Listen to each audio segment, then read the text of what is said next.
राधा चली पनघट पर, भोर भयो सो लागे। राधा चली पनघट पर। सो बेसिकली अगर आपको लगे कि नॉर्मल पर्सन जो बोलता है उससे मेरा बच्चा अलग बोलता है, तो डेफिनेटली उनको स्पीच थेरेपिस्ट को कांटेक्ट करना ज़रूरी है।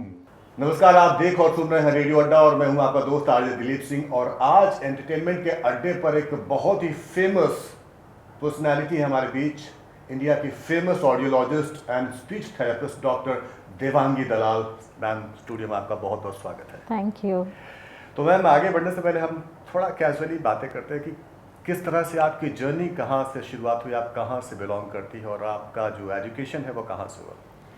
मैं बम्बई में ही रही हूँ और मेरा जन्म यहाँ पे बम्बई में हुआ। और मेरे पेरेंट्स जो थे, फादर, वो फार्मर्स फैमिली थे। अच्छा। और उनको फार्मिंग करना पसंद नहीं था, इसलिए वो बम्बई आ गए थे। अच्छा। और उनको पढ़ना था, हाँ। लेकिन वो कुछ कारण से ज़्यादा पढ़ नहीं पाए। और मैं सबसे बड़ी बेटी थी, तो मुझे उनकी जो भी इच्छाएं थी पढ़ाई करने के लिए, उसमें मेरे में डाल दी गई थी। और मुझे बचपन से ही डॉक्टर बनना था। अच्छा। और जनरल सर्जन बनना था। लेकिन कुछ कारण से मुझे मेडिकल में एडमिशन यहाँ पे मुंबई नहीं मिल नहीं पाया।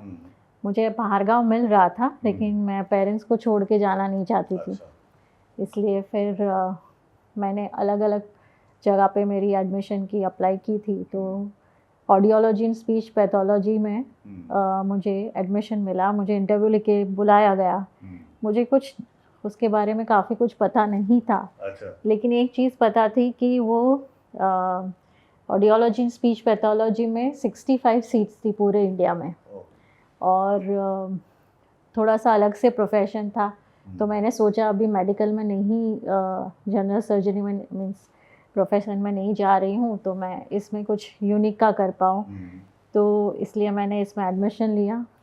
जो चीज़ की कुछ भी नहीं पता थी, आज बेस्ट ह्यूमैनिटेरियन अवार्ड मुझे अमेरिकन एकेडमी से मिला। Plus coalition of global hearing health ने पूरे वर्ल्ड में अलग अलग हियरिंग हेल्थ एडवोकेट बनाए हैं। तो उसमें मेरी hearing health advocate of India के लिए निमणूक हुई है। और वर्ल्ड हेल्थ एडवोकेसी कमेटी है 10 जन की, उसमें भी मेरा नाम है। और WHO जो वर्ल्ड हियरिंग फोरम चलाता है, उसमें मेक लिसनिंग सेफ जो है, उसका सोशल मीडिया प्रमोशन मैं करती हूँ। तो जैसे कि हमें पता चला है कि आप बहुत अच्छे सिंगर भी हैं, बहुत अच्छे राइटर हैं और बहुत अच्छी लिरिसिस्ट हैं। तो थोड़ी सी इस जर्नी के बारे में बताइए, कहाँ शुरुआत हुई, आपका इंटरेस्ट कैसे डेवलप हुआ? मुझे लिखने का पहले से ही शौक था। और मैं गुजराती मीडियम से पढ़ी हुई हूँ। अच्छा। तो मुझे गुजराती भाषा बहुत ही पसंद है। तो जब भी क्लिनिक में ऐसे अकेले बैठती थी, तो लिखना, पोएट्री लिखना, कुछ अलग अलग तरह के लेख लिखना मैं पसंद करती थी। और मैंने करीब 2007 में मेघधनुष करके एक जन्मभूमि प्रवासी की चैनल न्यूज़पेपर आती थी, उसमें हियरिंग इम्पेयर्ड बच्चों के साथ कैसे काम किया जाए, उसके ऊपर करीब 40 आर्टिकल्स की सीरीज़ लिखी मैंने। तो वहाँ से वो कहाँ पे भी वो एक लिखने का एंगल तो था ही। फिर जब ये कोरोना शुरू हुआ, तो मैं काफ़ी सारे बच्चों की ऑनलाइन थेरेपी ले रही थी। तो ऑनलाइन थेरेपी लेते रहते मैंने देखा कि उनको कितनी सारी चैलेंजेस फेस करनी पड़ रही है। और हम तो एक नॉर्मल पर्सन है, लेकिन छोटी छोटी बातों में पैनिक हो जाते हैं।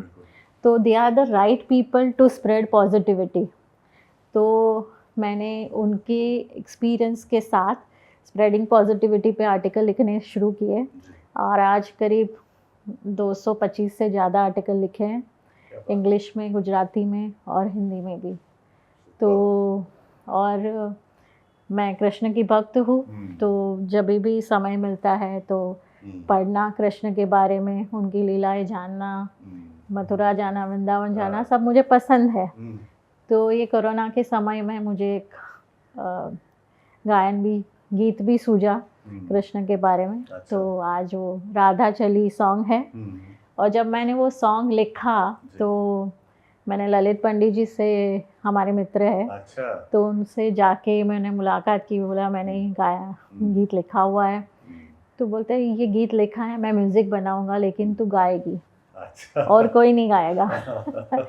तो उन्होंने काफ़ी मुझे प्रैक्टिस करवाई, और वो गीत भी मैंने ही गाया है, और आज वो स्पॉटिफाई, हंगामा सब पे है। एक दो लाइन उसको गुनगुना के हम सुन सकते हैं। हाँ। राधा चली पनघट पर, भोर भयो सो लागे। राधा चली पनघट पर, भोर भयो सो लागे। बांसुरी काना की सुर रे लावे, बांसुरी काना की सुर रे लावे। छेड़ जाते दिल तार धागे। राधा चली पनघट पर, भोर भयो सो लागे। क्या बात है। राधा चली पनघट पर। तो इसमें कैसे मैनेज कैसे करती हैं इन चीज़ों को सारा, मतलब? आई थिंक किसी भी पर्सन को अगर बहुत सारी चीज़ें साथ में करनी होती है, तो एक ऑर्गेनाइज्ड पर्सन बनना पड़ता है, स्किलफुल पर्सन बोलता है। हम लोग बहुत सारी चीज़ें साथ में करते हैं, लेकिन कैसे ख़त्म करेंगे वो पता नहीं होता है। तो मेरी एक जो हैबिट है कि मैं सुबह उठती हूँ, मुझे क्या क्या चीज़ें करनी है, उसके लिए मुझे क्या क्या तैयारी करनी है, तो मैं पूरा ऑर्गेनाइज घर से निकलती हूँ। और जो एक कंसिस्टेंसी होती है बहुत ज़रूरी होती है। कभी कभी थर्सडे को मैं ब्लॉग अपलोड करती हूँ, तो मेरे हस्बैंड और मेरी डॉटर बोलते हैं वेडनेसडे को तो अभी ब्लॉग लिखेगी, आज थक गई है, सो जा। तो मैंने कहा कौन ब्लॉग, परसों तूने लिख दिया तो क्या फ़र्क पड़ जाएगा। तो मैं बोलती हूँ नहीं, ये कमिटमेंट अपने आप से है। क्या बात। तो वो कहाँ पे भी ट्रैवल करती हूँ या कहाँ पे भी हूँ, तो जब भी टाइम मिलता है लिखना पढ़ना वो एक हैबिट सी बन गई है। और जब भी समय मिलता है तो लिखने बैठ जाती हूँ। मुझे म्यूज़िक का शौक़ है तो म्यूज़िक सुन लेती हूँ। तो वो जो होता है ना कि स्ट्रेसफुल सिचुएशंस कभी आती नहीं है, तो अगर आपको कभी स्ट्रेस ना हो तो आप काफ़ी ऑर्गेनाइज बन सकते हो। क्या बात, ये तो बहुत काम की बात आपने बताई। yes. लेकिन जब अगर स्ट्रेस है तो उस स्ट्रेस से कैसे कोप करते हैं? ज़्यादा करके मेरा जो नेचर है बहुत कामनेस वाला है, क्योंकि मैं बच्चों के साथ डील करती हूँ। हर रोज़ नए नए पेरेंट्स आते हैं, उनकी नई नई तकलीफ़ें होती है और मेरा काम है उनका रास्ता दिखाना। तो अगर मैं खुद काम नहीं होंगी तो मैं उनको रास्ता दिखा नहीं पाऊँगी। तो वो कामनेस के साथ साथ बैठ के सोचना, जो एक्सपीरियंस है उसको अंडरस्टैंड करना, मुझे एक्चुअली कभी किसी चीज़ों का बुरा नहीं लगता है। अच्छा। क्योंकि मैं हमेशा दूसरों के साथ सामने अगर बातचीत कर रही हूँ और वो पर्सन मुझे हर्ट कर रहा है, तो मैं देखती हूँ उस पर्सन को क्या तकलीफ़ थी कि उसने ऐसे बोला और मुझे हर्ट किया। अगर मैं वो समझ गई तो मुझे वो स्ट्रेसफुल नहीं लगेगा। तो हम लोग कभी कभी क्या होता है, हमारे में इतने उलझे हुए होते हैं तो दूसरों की बात समझने की कोशिश ही नहीं करते हैं। इसलिए हमको भी स्ट्रेस होता है, उनको भी स्ट्रेस होता है। हमारे अंदर जो चीज़ें होती हैं हम उससे फिर निकाल देते हैं गुस्से में। yes. उसको सामने वाले को समझे तो शायद वो कंट्रोल हो जाएगी। एक छोटा सा एग्जाम्पल है, जैसे मेरी बेटियां हैं 2 और वो पढ़ते थे तो उनको हम ही पढ़ाते थे, कभी कोई ट्यूशन क्लासेस में नहीं गए और कभी हमने उनको डांटा नहीं, मारा नहीं।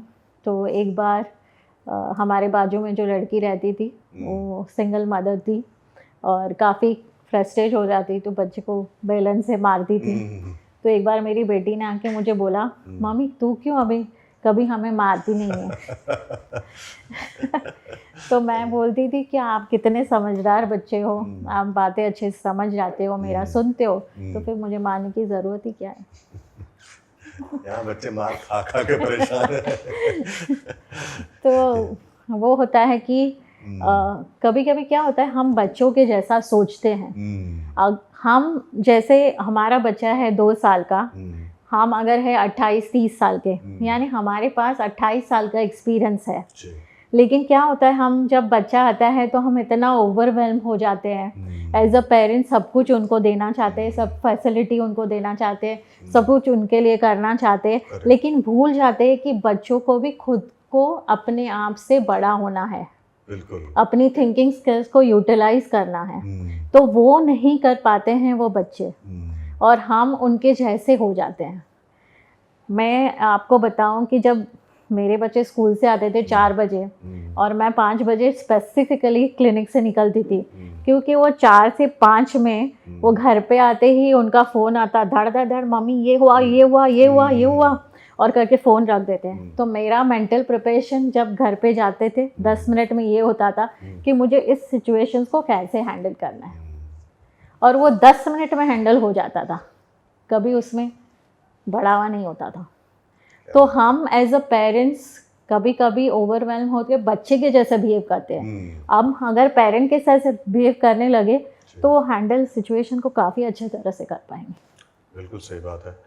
और कुछ बच्चे जो होते हैं ना, जैसे जैसे बड़े हो रहे हैं, बहुत ही गुस्सा आता है उनमें, बहुत ही चिड़चिड़े हो जाते हैं, तो उनको कैसे किस तरह से हैंडल करते हैं? इसमें भी हमारा ही फॉल्ट है।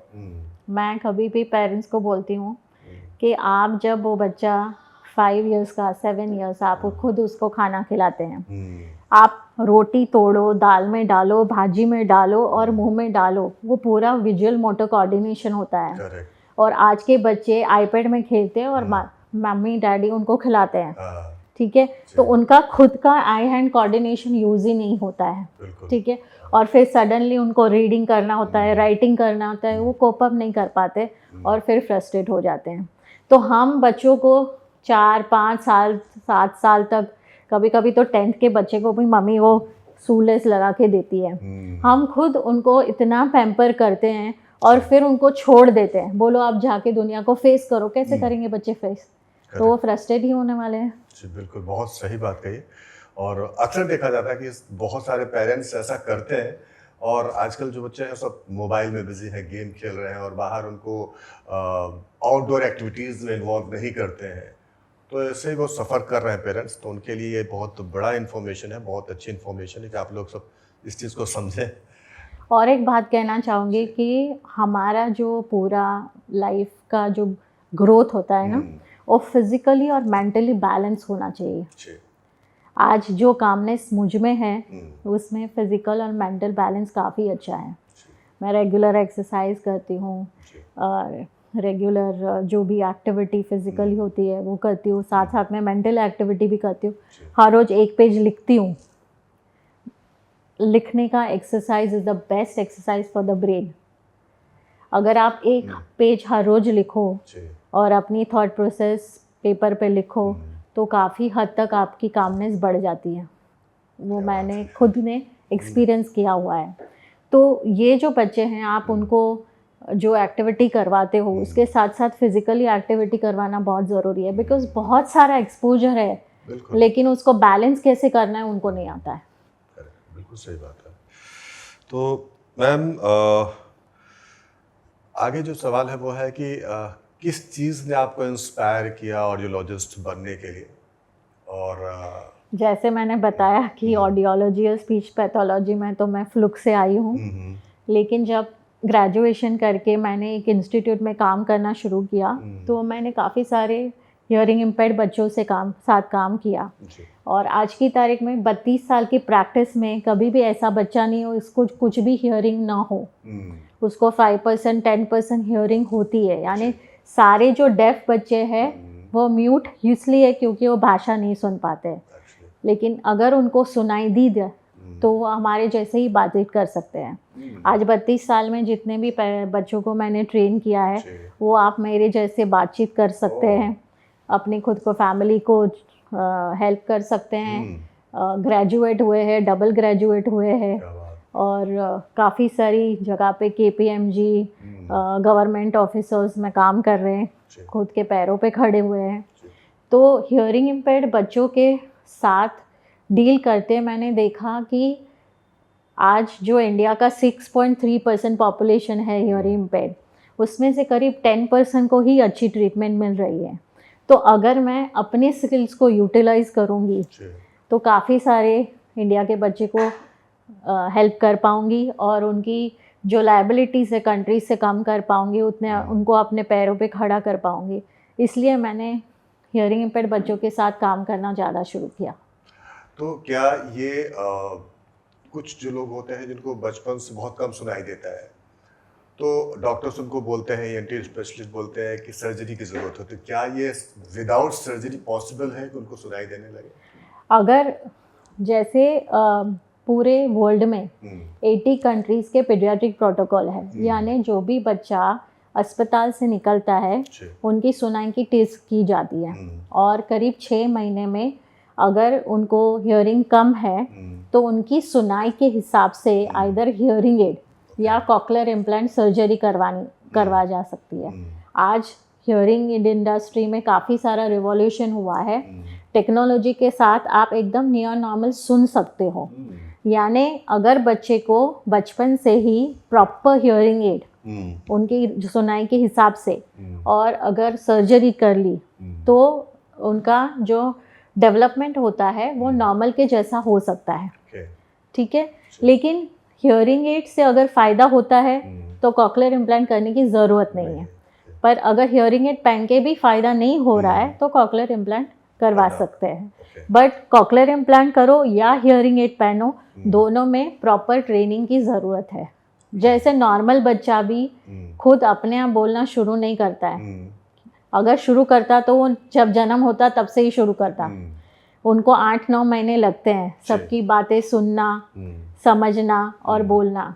वैसे ही अगर किसी को हियरिंग एड लगाया या कॉकलियर इम्प्लांट सर्जरी किया तो करीब 9 महीना 1 साल तक उनको स्टिमुलेशन देना पड़ता है, तब जाके वो समझ के बोलना शुरू करते हैं।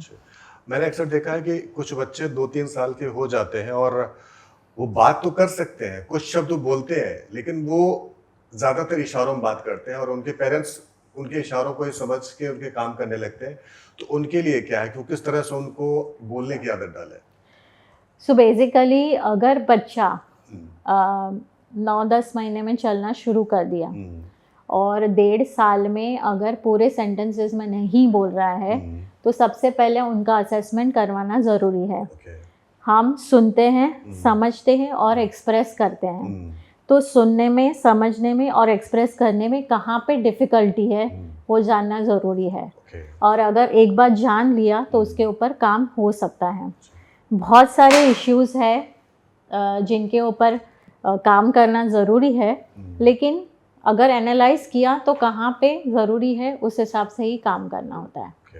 सो ऐसा कुछ भी नहीं है कि 2-3 साल में बच्चा बोल नहीं सकता है, 1.5 साल में बच्चा बोल सकता है, लेकिन मैंने जैसे बताया कि 0 to 5 years is the best flexibility of the brain.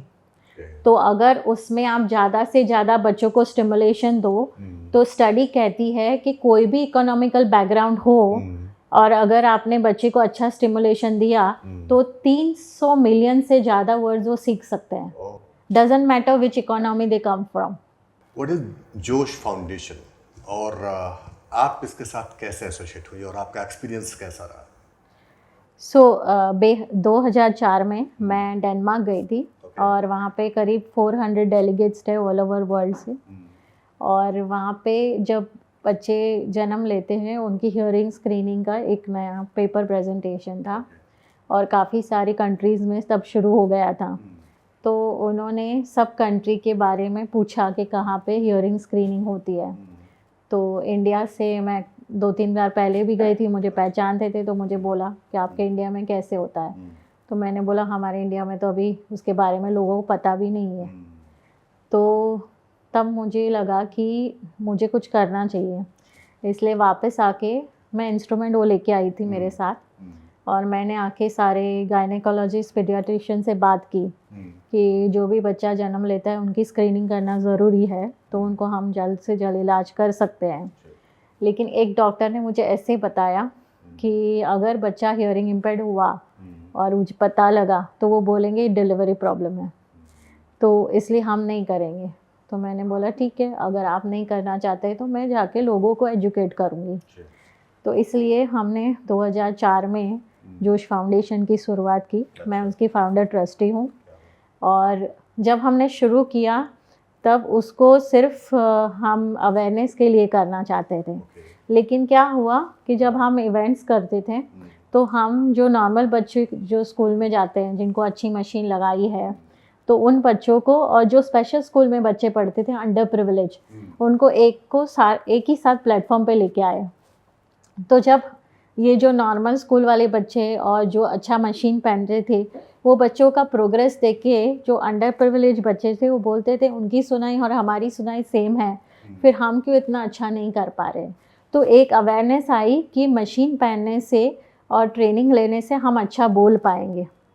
तो इसलिए हमने फिर 2007 से जो अंडर प्रिविलेज बच्चे थे उनकी स्कूलों में जाके उनकी सुनाई के हिसाब से हियरिंग एड देना शुरू किया। और हमने जोश फाउंडेशन के थ्रू आज हमने 16 स्कूल्स में hearing aids free of charge दिए हैं उनकी सुनाई के हिसाब से। और आज करीब 1800 से ज़्यादा बच्चों को हेल्प की है और उसमें से 25% बच्चों को हमने नॉर्मल स्कूल में इंटीग्रेट किया है। तो ये सारे बच्चे को वैसे तो स्टैंडर्डाइज हियरिंग एड्स मिलते हैं, लेकिन हम उनको करीब जो हियरिंग एड की प्राइस है 60-70,000 पर चाइल्ड, हम वैसी वाली डिजिटल टेक्नोलॉजी उनकी सुनाई से हिसाब से प्रोग्राम करके उनको देते हैं। तो 80% उनकी सुनाई अच्छी हो जाती है, तो उनके कारण वो समझ भी अच्छा पा सकते हैं और बोल भी अच्छा सकते हैं। अच्छा, अगर कोई स्कूल से बिलोंग नहीं करता, कोई बच्चा अगर कोई गरीब फैमिली का है, तो जोश फाउंडेशन के जरिए इस ऐड को किस तरह से वो ले सकता है? मैंने काफ़ी सारे इंटरव्यू किए हैं और ऑफ कोर्स गूगल में काफ़ी सारा कुछ इन्फॉर्मेशन है जोश के बारे में, मेरे बारे में। तो मुझे पूरे इंडिया से इंक्वायरीज आती हैं, अमरावती, बैंगलोर, रत्नागिरी, और वो मुझे फ़ोन करके पूछते हैं। तो जब वो फ़ोन करके पूछते हैं तो उनको सुनाई का टेस्ट जो होता है मैं उनको भेजने बोलती हूँ। और अगर सुनाई अच्छी हो तो उनको डेफिनेटली मैं हेल्प करती हूँ। अभी ही हमने एक लखनऊ में जर्नलिस्ट था, उसको कोरोना के पहले मैंने हियरिंग एड दिया था, तो वो जर्नलिस्ट आज सारे इलेक्शन कैंपेन में सारे इंटरव्यू ले रहा है, हमारे जैसे नॉर्मल के जैसे बातचीत करता है। तो जब उनको हेल्प किया और वो अच्छा करते हैं तो बहुत खुशी होती है। तो वैसे जोश फाउंडेशन की तरफ से करीब 1800 बच्चे को हेल्प की है। और आज भी हम जो भी हमारा इंटरव्यू सुन रहे हैं और लगे कि कहाँ पे भी हियरिंग इम्पेयर्ड बच्चा है जिसको मदद की ज़रूरत है, तो डेफिनेटली हमें कांटेक्ट कर सकते हैं। तो जैसे कि ये हियरिंग एड जो होता है वो कुछ तो कान में लगाते हैं तो दिखाई भी देते हैं, तो क्या ऐसे कुछ माइक्रो चिप की तरह भी आते हैं क्या जो दिखाई देते हैं? सो हियरिंग एड बड़े भी आते हैं, छोटे भी आते हैं, लेकिन ज़रूरी है कि हियरिंग एड से हमें सुनना चाहिए। हम क्या करते हैं कि कॉस्मेटिकली जब देखने जाते हैं लेकिन हमारी हियरिंग को वो सूट नहीं करता है, तो वो पहन के मतलब नहीं है। सो सबसे पहले हियरिंग का टेस्ट करना ज़रूरी है और उसके बाद उस हियरिंग के हिसाब से जो जो हियरिंग एड्स अवेलेबल है उसमें आपको कंफर्टेबली स्पीच कैसे सुनाई देती है। हमें बाहर का आवाज़ नहीं सुनना है, हमें स्पीच सुननी है। तो अगर स्पीच जिसमें अच्छे से सुनाई दे वो ही मशीन पहनना चाहिए, वहाँ पे कॉस्मेटिक को नहीं देखना चाहिए, बिकॉज सुनना ज़्यादा ज़रूरी है नहीं कि कॉस्मेटिक। कुछ लोग ऐसे मशीनें बिना चेक करे खरीद लेते हैं और पता चलता है बाहर का शोर आता है और उसको बंद कर देते हैं। यस, आप नहीं सोचेंगे। मैं एक जनरल कैलकुलेशन बोलती हूँ, पूरे इंडिया में 450 स्पेशल स्कूल्स हैं, एवरेज 250 चिल्ड्रन स्कूल में जाते हैं। और अगर उनको स्टैंडर्डाइज हियरिंग एड से 5000 पेयर दिया और उनको उनकी सुनाई से हिसाब से नहीं दिया गया, तो आप कैलकुलेशन करोगे तो 56 करोड़ ऐसे ही वेस्ट जाता है। तो आप सोचो कि अगर किसी की सुनाई के हिसाब से आपने मशीन नहीं दी तो कितना पैसा वेस्ट जाता है ऑल ओवर वर्ल्ड। बिल्कुल सही बात है। ये बात लोग समझ नहीं पा रहे हैं। हम टेक्नोलॉजी को फ़ोन में इस्तेमाल करते हैं, इलेक्ट्रॉनिक मीडिया, कैमराज, टीवी सब में करना चाहते हैं, लेकिन जब हियरिंग इम्पेयर्ड बच्चा होता है उनकी हियरिंग एड के लिए टेक्नोलॉजी यूज़ करनी है, तो हमें मिसकंसेप्शन कि इतना महंगा हियरिंग एड क्यों लेना है। वो उनको पता नहीं चलता, उनको लगता है कि 5,000 में भी तो आता है क्यों 60,000 खर्च करें। यस। सो स्पीच थेरेपी के लिए किस तरह की मशीनों का इस्तेमाल करते हैं क्या? सो 1998 में डॉक्टर स्पीच सॉफ्टवेयर था जो मैंने फर्स्ट इंडिया में लिया था। उसमें ऑडियो विजुअल प्रेजेंटेशन आता है। तो जैसे हम वॉइस को रिकॉर्ड करते या स्पीच को रिकॉर्ड करते हैं तो उसको एनालाइज कर सकते हैं। तो मैंने काफ़ी सारे जो हियरिंग इम्पेयर्ड बच्चे हैं उनका वो ऑडियो विजुअल प्रेजेंटेशन के साथ उनको स्पीच सिखाना शुरू किया। तो उसमें बच्चे को पता चलता है कि हमको सिर्फ हियरिंग की डिफ़िकल्टी, हमारे वॉइस बॉक्स में प्रॉब्लम नहीं है, स्पीच आर्टिकुलेशन में प्रॉब्लम नहीं है और हमारा जो वॉइस बॉक्स है दूसरे नॉर्मल लोगों के जैसा ही है। तो उन बच्चों ने काफ़ी जल्दी बोलना शुरू किया और आज एब्सोल्युटली नॉर्मल के जैसा बोलते हैं, स्पीच भी देते हैं, पब्लिक स्पीकिंग भी करते हैं।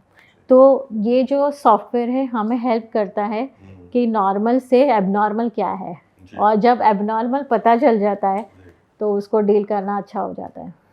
फॉरेन कंट्रीज में स्पीच थेरेपी और ऑडियोलॉजी के लिए बहुत सारी नई टेक्नोलॉजीज है वहाँ पे, क्या इंडिया में भी वो मशीनें अवेलेबल हैं? सब कुछ अवेलेबल है यहाँ पे। अच्छा। हमने अभी फ़िलहाल एक क्लिनिक शुरू किया है हियरिंग हार्ट्स जो जू में है और हमारी जो क्लिनिक है उसमें एक हॉलिस्टिक अप्रोच किया गया है। फिजियोथेरेपिस्ट है, ऑक्यूपेशन थेरेपिस्ट है, साइकोलॉजिस्ट है, डाइटिशियन है, ऑडियोलॉजिस्ट है, स्पीच थेरेपिस्ट है, एक्यूप्रेशर थेरेपिस्ट है, डॉक्टर है। तो जो भी फॉरेन में चीज़ें अवेलेबल है हमने कोशिश की है कि यहाँ पे हम लाए और ऑफ कोर्स पूरे इंडिया में भी काफ़ी सारी जगह पे है। जो एक मिसकंसेप्शन है कि इंटरनेशनली सब कुछ अच्छा आता है, वहाँ पे टेक्नोलॉजी है पर जो रिहैबिलिटेशन बेस्ट है वो हमारे इंडिया में, जो सोशल कनेक्शन है, कम्युनिकेशन है, वो सबसे अच्छा यहाँ पे ही होता है।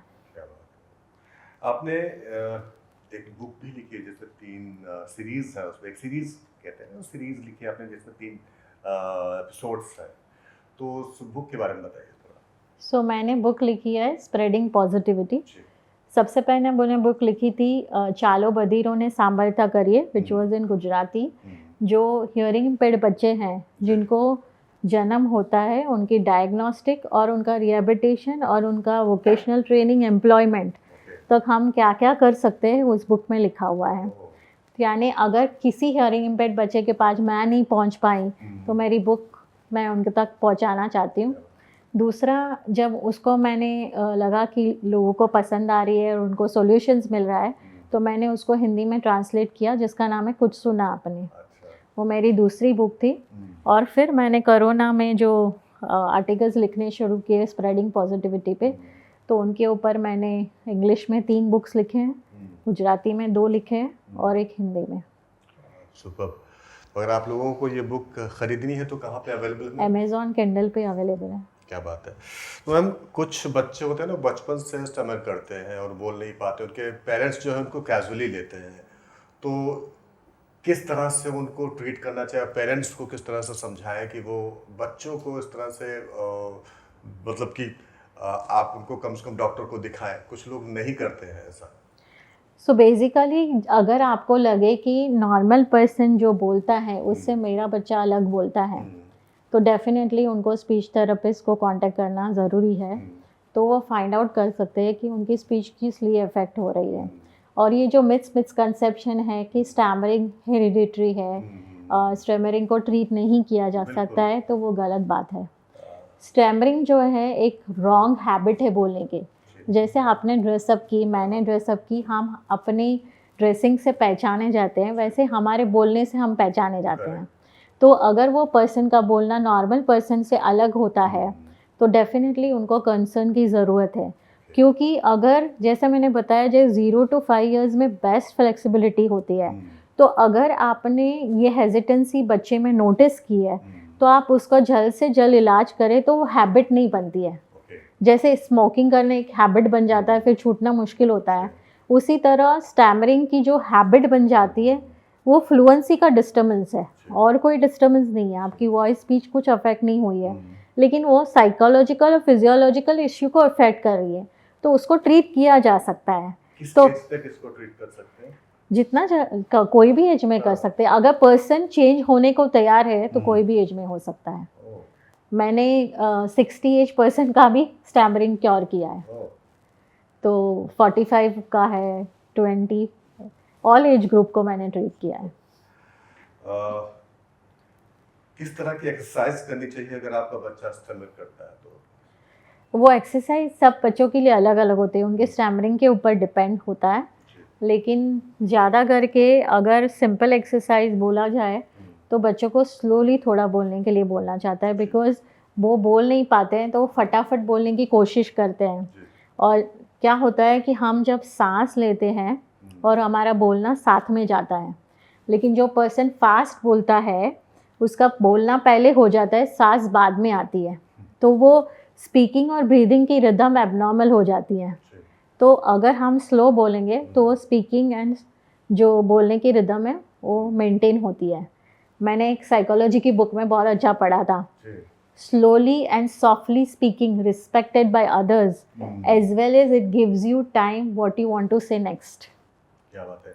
मैम, हमारे कुछ ऑडियंस के भी कुछ क्वेश्चंस हैं और उनसे भी पूछ लेते हैं उनके क्या सवाल हैं।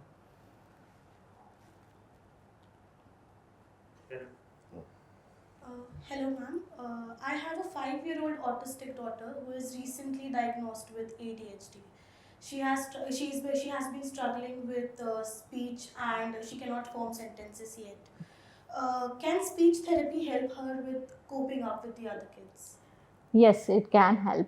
Whether you have a child who is autistic, mentally challenged, or ADHD, you have to give a language stimulation to the child, and you have to activate all the areas, sensory organs of that child. And if you work hard on that, then definitely you can overcome as much as possible.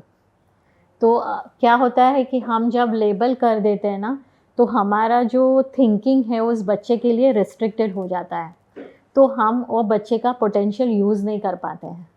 आपको एक example दूँ, मैंने एक अभी फ़िलहाल ही एक parent आए थे जिनकी बच्ची 2 साल तक बोलती थी, और कोरोना के दरमियान 2 साल पेरेंट्स घर में ही थे, तो उनका कम्युनिकेशन काफ़ी अच्छा था।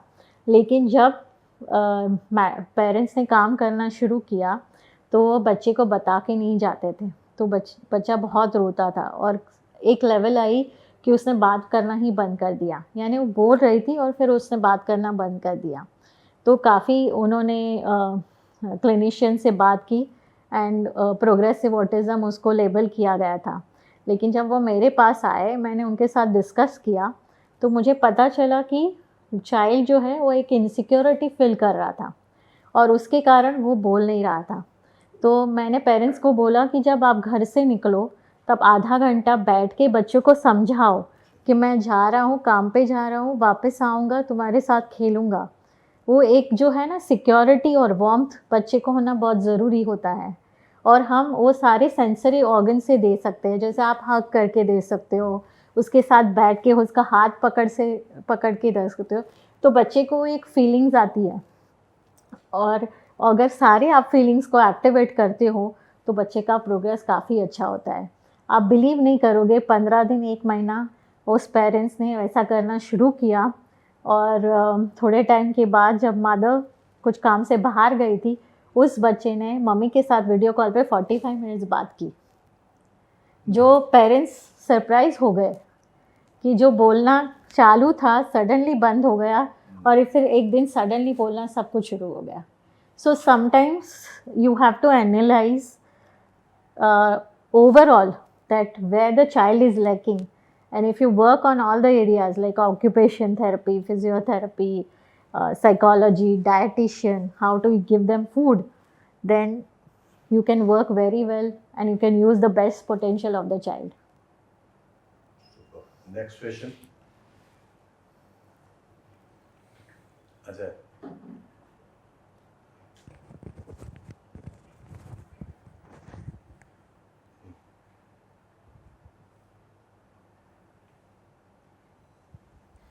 Hello ma'am, very good evening. Actually मेरी सिस्टर का एक लड़का है जो 3 साल का है, वो बचपन से कार्टून वगैरह बहुत देख रहा है, तो शिन चैन, कोकोमेलन। अब प्रॉब्लम ये है कि वो बस उस कार्टून की लैंग्वेज में ही बोलना चालू कर दिया है, तो वो कुछ भी प्रॉपर हिंदी बोलता नहीं है। तो इसके लिए क्या कर सकते हैं फिर, प्लीज़ हेल्प। सबसे पहले मैंने इस मदर्स डे पे सारे मदर्स को एक मैसेज दिया था कि आपका ये काम है जो एज अ मदर आप बेस्ट कर सकते हो कि आप अपने बच्चे के लिए रोल मॉडल बनो। यहाँ पे क्या होता है, जब आईपैड और आईफोन जब करते हैं और बच्चा कार्टून देखता है और ज़्यादा टाइम उसमें स्पेंड करता है कंपेयर टू पेरेंट्स, देन उनके लिए वो रोल मॉडल बन जाता है और उसको वो फॉलो करने की कोशिश करता है। तो आप उनको सजेस्ट कर सकते हैं कि आप ऐसी एक्टिविटी करो जैसे आर्ट क्राफ्ट बनाना है या फिर ड्राइंग करना है या फिर कुछ एक्टिविटी पजल्स की है। तो अगर पेरेंट्स उनके साथ बैठ के, रीडिंग है उनके साथ बैठ के करे और उनको इंस्पायर करे बोलने के लिए, तो बच्चा धीरे धीरे एज अ रोल मॉडल आपको फॉलो करेगा। तो क्या होता है, हम जो सीखते हैं ना वो कॉन्शियस माइंड होता है और सबकॉन्शियस माइंड होता है। और रिसर्च स्टडीज़ बोलती है कि हम 80% जो है वो आजू बाजू से सीखते हैं, ओनली 20% हम एजुकेशन से सीखते हैं। तो जब वो 80% जब हावी हो जाता है तो हमारे पूरे सिस्टम को डिस्टर्ब करता है। तो सबसे पहले उनको आईपैड और आईफोन से एक्सेस कम करना और दूसरी एक्टिविटी में इन्वॉल्व करना।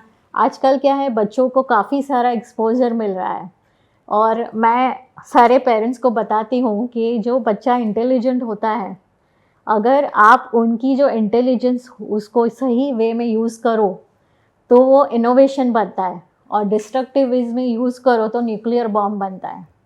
तो आपको क्या बच्चे से एक्सपेक्ट करना है, उसके लिए आपको ही बच्चे का रोल मॉडल बनना पड़ेगा। So this Mother's Day I gave a message to all the mothers that you have to become a role model for your child. Thank you so much. Thank you so much Ajay. और बढ़ते हैं next question की तरफ। Ma'am, फिल्में देखती हैं आप? कभी कभी किस तरह की फिल्में आपको ज़्यादा पसंद आती हैं?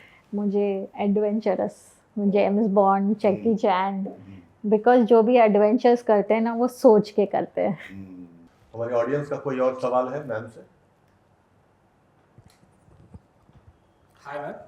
Hello. So I sometimes notice that I tend to speak faster.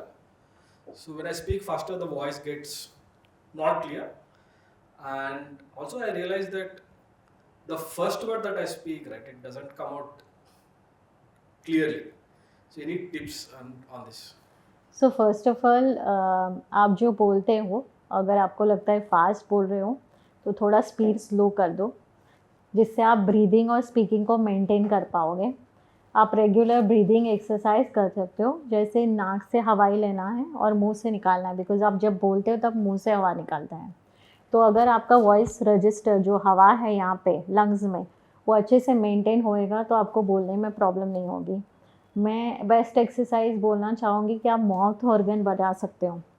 Mouth organ बजाने से क्या होता है कि ज़्यादा हवा मुंह से बाहर आती है, उसकी प्रैक्टिस होती है, तो आपका वॉइस रजिस्टर्स ज़्यादा अच्छे से मेंटेन होएगा और प्रोजेक्शन ऑफ द साउंड जो है वो अच्छा आ पाएगा, क्लैरिटी आएगी, तो दूसरों को वापस पूछना नहीं पड़ेगा। तो आपको नहीं लगेगा कि उसने मुझे दूसरी बार क्यों पूछा। कभी कभी क्या आप फास्ट बोलते हो ना तो सारे साउंड मिक्सअप हो जाते हैं, तो दूसरे को क्लैरिटी नहीं आती है। तो आप माउथ ऑर्गन बजाओगे तो अगर इवन फास्ट बोलोगे तो साउंड की क्लैरिटी अच्छी आएगी। तो ये एक एक्सरसाइज आप कर सकते हो। और जो आप वर्ड्स पे आपको डिफ़िकल्टी हो रही है, तो जैसे आप सारे स्पीच साउंड्स बोलते हो उसमें आपको दिक्कत नहीं होती है, ठीक है। अभी अगर मेरा हाथ इंजर्ड है तो मैं लिख नहीं पाऊँगी, लेकिन अगर मेरा हाथ इंजर्ड नहीं है, कभी मुझे जो पर्सन पसंद है उसने बोला कि आप लिख के मुझे दे दो, मैंने लिख दिया। अगर कोई पसंद नहीं है तो उसको वो बोलेंगे मुझे लिख के दो, मैं बोलूँगी नहीं मेरा हाथ दर्द कर रहा है, मुझे अभी नहीं लिखना है। तो एक साइकोलॉजी है। तो आपकी जो एक साइकोलॉजी डेवलप हुई है कि आपको कोई वर्ड में दिक्कत हो रही है, तो आप वही वर्ड्स आप पेपर पे लिख के उसको आराम से उसके ऊपर प्रैक्टिस करोगे तो शायद वो वर्ड के लिए जो आपका फियर है ना वो कम हो जाएगा। तो आप वो प्रैक्टिस कर सकते हो। अगर आप अच्छे से बोल पाते हो दूसरी चीज़ और कोई चीज़ में नहीं बोल पाते तो ये साइकोलॉजिकली है, तो उसको ट्रेन तो आपको ही करना पड़ेगा। Got it. Thank you. Thank you Srinivas. और अगला सवाल मैम ये है कि बहुत सारे बच्चे हैं जो जिनकी जो टंग है ना, जुबान बचपन से कटी होती है और वो बोल नहीं पाते, तो उनके लिए क्या कोई थेरेपी है? 32 इयर्स प्रैक्टिस में किसी बच्चे की टंग कटी हुई है ऐसा मैं नहीं देख सकती हूँ। आपकी टंग जो है ऊपर साउंड बोलने के लिए पहुँच नहीं पाती है, ऐसा हो सकता है। अच्छा। जैसे टंग टाई बोलते हैं उसको, ओके। तो वो टंग टाई अगर ज़्यादा दिक्कत दे रही है तो आप उसको ये सर्जन के पास कट करवा सकते हो। और अगर टंग की मूवमेंट कम है तो उसके लिए काफ़ी सारी एक्सरसाइज आती है। और जैसे अनदर अगेन माउथ ऑर्गन बजा सकते हैं, जिससे यहाँ का जो मोटर कोऑर्डिनेशन है उसको काफ़ी स्ट्रांग बनाया जा सकता है। तो अगर प्रैक्टिस करवाई जाए स्पीच थेरेपी के एक्सरसाइज से उसको इम्प्रूवमेंट किया जा सकता है। मैम आप फिल्में देखती हैं? बहुत कम। अच्छा। किस तरह की फिल्में ज़्यादा पसंद आती हैं? मुझे एडवेंचरस फिल्म ज़्यादा पसंद है, जैसे जैकी चैन, जेम्स बॉन्ड की, क्योंकि वो जो एडवेंचर मूवी करते हैं उसमें काफ़ी क्रिएटिविटी होती है और मेरा माइंड हमेशा क्रिएटिव रहता है। सो मुझे उस तरह से फिल्म ज़्यादा पसंद है। अगर आपको कभी एक्टिंग करने का मौका मिले तो आप किस तरह का कैरेक्टर करना चाहेंगे? अभी फ़िलहाल मैंने 2 फिल्म ऑलरेडी किया है। ये तो बता दिया आपने। पर वो हियरिंग इम्पेयर्ड के अवेयरनेस के लिए किया है। अच्छा। मैं जो ये अभी फ़िलहाल धूम्रपान की जो ऐड आती है, वैसे 2 मिनट की हमने हियरिंग इम्पेयर्ड अवेयरनेस की 2 फिल्म बनाई है। एक अर्ली मैटर्स और एक दूसरा साउंड स्टार्ट, जो हम सारे थिएटर्स में लाना चाहते हैं। अच्छा। वो हियरिंग इम्पेयर्ड बच्चे को जन्म से सुनाई दी जाए तो वो अच्छा कर सकते हैं, और उनको अच्छी टेक्नोलॉजी दी जाए तो वो नॉर्मल के जैसे डेवलप हो सकता है। उस फिल्म का सार है। तो ऑलरेडी मैंने वो एक्सपीरियंस किया हुआ है। और मैंने पहले काफ़ी, मैं खुद डांसर भी हूँ और मैंने सीरियल्स में भी काम किया है, पर बहुत साल पहले फैशन शोज़ भी किए हैं। मैं super mom title super smile भी जीत चुकी हूँ। अच्छा। लेकिन कभी वो ग्लैमरस फील्ड ने मुझे अट्रैक्ट नहीं किया, बिकॉज़ मैं सोशल सर्विस में बिलीव करती हूँ, लोगों को हेल्प करना चाहती थी। तो अगर मुझे फ़िल्म दी जाए तो मैं ऐसी फ़िल्म बनाना चाहूँगी जो मीनिंगफुल हो, जिसका जो मैसेज हम सोसाइटी को देख सके। बिकॉज़ क्या है कि अभी थोड़े समय पहले, कोरोना के पहले की बात है, एक साइंटिस्ट मेरे साथ फ़्लाइट में थे अमेरिका से वापस आते वक्त, और वो डॉक्टर था और उसने फिर रिसर्च करना शुरू किया। तो मैंने उसको पूछा किस तरह से ये रिसर्च करना चाहता है, तो उसने बोला कि दुनिया में इतनी सारी नेगेटिविटी बढ़ गई है, तो मुझे ऐसा रिसर्च करना है जिससे पॉजिटिविटी बढ़े। और उसके बाद तुरंत कोरोना आया, लोगों को पता चला कि हमने जो टेंशन वो सब लेके रखा है, जो पैनिकनेस है, वो लाइफ में ज़रूरी ही नहीं है। तो वही से मेरा स्प्रेडिंग पॉजिटिविटी पे आर्टिकल लिखना शुरू हुआ। तो आज लोगों को सॉल्यूशंस चाहिए, हम उनको फिल्म बता के उनके प्रॉब्लम्स बढ़ाना नहीं चाहते। तो मैं चाहूँगी जो फिल्म्स भी बन रही है उसको मीनिंगफुल होना ज़रूरी है। बिल्कुल। Thank you so much ma'am, आप स्टूडियो में आई और अपना कीमती वक्त हमें दिया। और रेडियो अड्डा की ऑडियंस और लिसनर्स ये इंटरव्यू ज़रूर देखें, और ये हमारी जो मीनिंगफुल बातें हुई हैं वो आप ज़रूर देखें। और अमेज़ॉन पे जाके मैम की जो बुक है वो आप ज़रूर ख़रीदें और पढ़ें उसको। थैंक यू मुझे यहाँ बुलाने के लिए। और मैं चाहूँगी कि जो भी हियरिंग, स्पीच, वॉइस के प्रॉब्लम्स है, या फिर लोगों को जो पॉजिटिविटी की ज़रूरत है, तो वो हमारे पास ही पॉसिबल है। सिर्फ हमें उसको पहचानना है। The life word says I am impossible says I am possible. और अगर कोई मैम तक पहुंचना चाहता है, उसकी प्रॉब्लम है, तो मैम प्लीज़ अपना कोई कांटेक्ट नंबर शेयर कर सकती हैं। आप गूगल पे जाके देवांगी दलाल जो है देख लीजिए, तो social media, Facebook, Instagram, YouTube, website सब देवांगी दलाल से है, और उसके आपको सारी इन्फॉर्मेशन मिल जाएगी। Thank you so much. Thank you very much.